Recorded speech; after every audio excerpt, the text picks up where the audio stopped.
Objek dan kegunaan filsafat hukum Islam. Hukum Islam mengacu pada pandangan hukum yang bersifat teologis. Artinya, hukum Islam itu diciptakan karena ia mempunyai tujuan. Tujuan dari adanya hukum Islam adalah terciptanya kedamaian di dunia dan kebahagiaan di akhirat.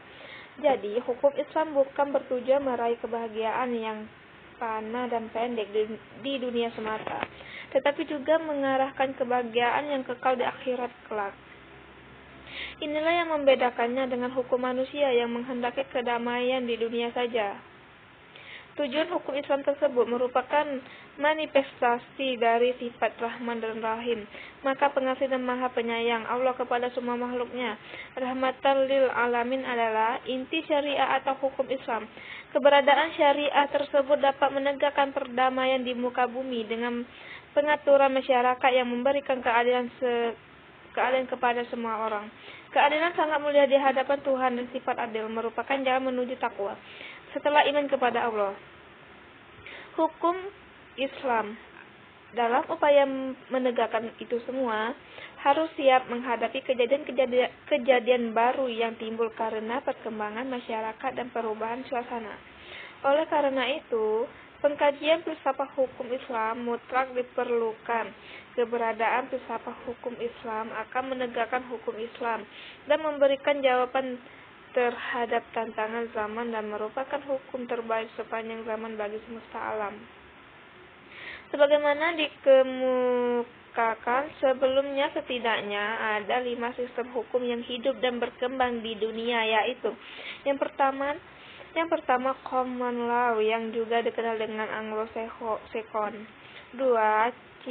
Civil law atau biasa disebut Eropa kontinental. 3. Custom law. 4. Islamic law dan sistem hukum sosialis komunis. Manfaat studi filsafat hukum Islam adalah yang pertama, menjelaskan kajian filsafat hukum Islam akan memberikan pengetahuan hukum Islam secara utuh kepada ahli hukum Islam. Yang kedua, filsafat hukum Islam diperlukan untuk pengkajian secara mendalam terhadap hukum Islam.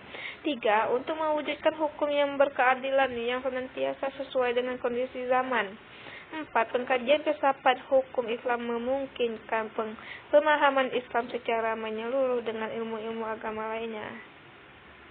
Para ahli usul fikih. Sebagaimana ahli filsafat hukum Islam membagi filsafat hukum Islam kepada 2 rumusan, yaitu yang pertama filsafat tasyri', 2 filsafat syariah. Filsafat tasyri' filsafat yang memancarkan ahli filsafat hukum Islam menguatkannya dan memeliharanya. Filsafat ini bertugas membicarakan hakikat dan tujuan penerapan hukum Islam.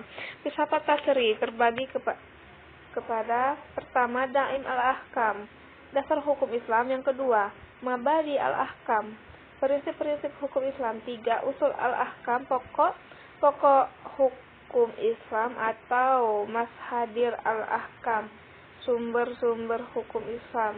4. Muqasid al-Ahkam, tujuan-tujuan hukum Islam. 5. Qawaid al-Ahkam, kaidah-kaidah hukum Islam. Filsafat syariah, filsafat yang diungkapkan dari materi-materi hukum Islam seperti ibadah, muamalah, jinayah, ukubah, dan sebagainya. Filsafat ini bertugas membicarakan hakikat dan rahasia hukum Islam. Termasuk dalam pengembangan filsafat syariah adalah yang pertama, Asrar al-Ahkam, rahasia-rahasia hukum Islam. 2. Qasa'is al-Ahkam, ciri khas hukum Islam. 3. Hasin al-Ahkam, keutamaan hukum Islam. Yang keempat, Tawabi al-Ahkam, karakteristik hukum Islam. Sekian dan terima kasih dari saya. Wassalamualaikum warahmatullahi wabarakatuh.